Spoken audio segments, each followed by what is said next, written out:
We saw it coming. When we launched Azimio la Umoja in the city of Nakuru in August of 2021, we warned against pitting people against each other. We warned against the seeds of a class war that were being planted, pitting the poor against the rich, the young against the old, one faith against the other, tribe against tribe. We warned that the country needed to embrace a tradition of making compromises for the sake of the nation.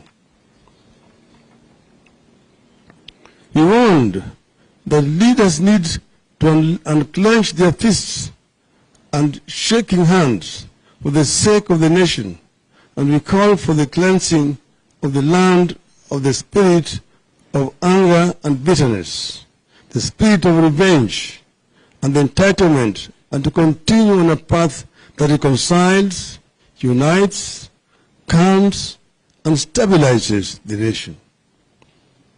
Above all, we warn that mere words and catchy slogans alone would not work.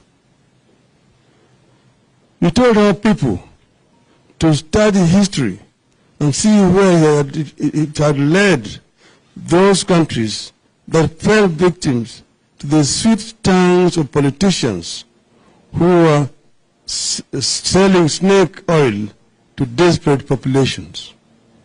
We also warned them of the theory of Mr. Goebbels during Adolf Hitler's period.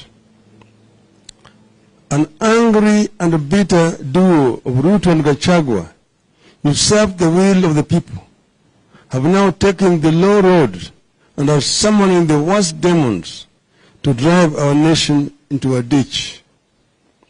It is clear the class war that Ruto promised during the campaigns is being actualized. This is how collapse begins. It is unfortunate that Ruto is so scared of losing legitimate power that he will damage the environment and the economy just to stay in office. But Ruto must make no mistake. I repeat, Ruto must make no mistake. This struggle will march on, stronger and mightier, with his every vile response until our demands are met. 1, the cost of goods must come down. 2, servers must be opened. 3, the reconstitution of IBC must be above-board and consultative and bipartisan. And that reconstitution must also mean restructuring of the IBC.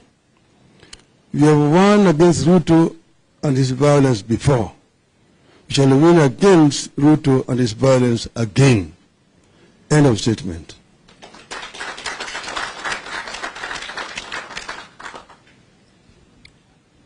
Tumesema kwa Kiswahili, kwa muktasari. Leo sisi kama Azimio tumehuzunishwa na tukio la jana na juzi.